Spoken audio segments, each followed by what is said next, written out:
اس کا غلام احمد قادیانی، یہ تو ابھی کل ہی کی بات ہے نا، صدی کا ایک واقعہ ہے. اور حسن بن صبا یہ 1000ویں صدی کا قصہ ہے. یہ اس زمانے کا قصہ ہے جب مولانا رومی زندہ تھے. ٹھیک ہے. اور مولانا رومی اور یہ ایک ساتھ کے گروپ کے ہیں. ملک توسی، مولانا رومی، حسن بن صبا، یہ سب ایک ساتھ کا واقعہ ہے. اور حسن بن صبا جو ہے وہ شیعہ فیملی سے تھا. علم حاصل کیا اور علم حاصل کرنے کے بعد وہ اسماعیلی میں کنورٹ ہوا. شیعہ بھی نہیں تھا. ایک اسماعیلی عالم سے ملا، نالج اس کے پاس، حسن بن صبا کے پاس بھی بہت.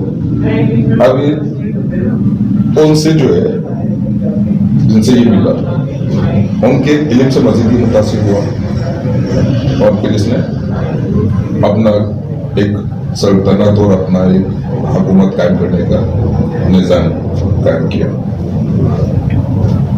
شروع کے اندر اس کا بھی وہی کہانی تھی جو مرزا غلام احمد قادیانی عالم علم تھا، اور پھر یہ زوم کی تھی میرا علم سب سے زیادہ ہے.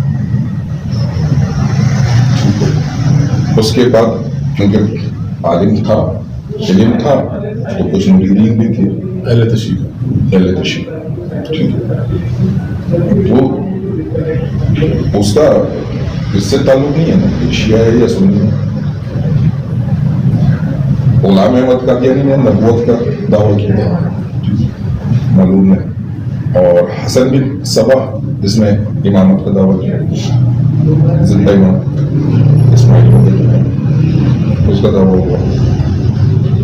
اور پھر اس نے اپنے جو مرید تھے ان کو پہاڑ کے درمیان میں ایک اس نے جنت بنائی. ایک قلعہ تھا ملک الموت کے نام سے قلعہ، اور اس قلعے کے اندر پانی کا ایک وہ تھا، مطلب وہ چاروں طرف سے گھری ہوئی تھی. اس میں اس نے جنت بنائی. جنت بنانے کے بعد جنت کے لیے جو لوازمات ہیں وہ سارے اس میں ڈالے. جنت کے لوازمات میں کیا ہے، ایک عام آدمی کو بھی پتا ہے کہ جی جنت میں حور ہوگی، تو حور کی ضرورت کو پورا کیا گیا. اس زمانے کی جو مریدین خوبصورت لڑکیاں ہوتی تھیں، جو جس کے مرید تھے نا، ان کی خوبصورت لڑکیوں کو اس جنت میں رکھا گیا. اس کے بعد دودھ کی نہریں، شراب کی نہریں، یہ ساری پرووائڈ کی گئی. اس کے بعد اچھا کیونکہ یہ ریئل نہیں ہوتا، یہ تمام جو آپ مصنوعی جنت پیدا کرو گے تو ریئل جنت تو نہیں ہوتی نا. ایک ذہن والا بندہ جا کے ان چیزوں کے اوپر سوچے گا، تو اس سوچ کو ختم کرنے کے لیے حشیش وہاں پہ ڈالی گئی، مطلب نشہ ہوا چیزیں کے لیے. پہلے حشیش پلائی جاتی، پھر اس حشیش کے جب وہ بندہ نشے میں آ جاتا تھا تو پھر اس کو اس جنت میں داخل کیا جاتا تھا. تو اب کیا ہوتا تھا کہ اب وہ جو ڈفرینس ہوتا تھا ریئل کا اور آرٹیفیشل کا، وہ نشے کے اندر غائب ہو جاتا تھا. پھر جب وہ نشہ اس کا ٹوٹتا تھا تو پھر وہی سوچتا تھا کہ جی میں جنت سے ہو کیا ہے جنت. اب وہ جنت کی اس کو پورے ذہن میں رہتی ہے. پھر اس کا وہ امام حسن بن صبا وہ ان کو کہتا تھا کہ یہ کام کرو گے تو یہ تمہارے کو.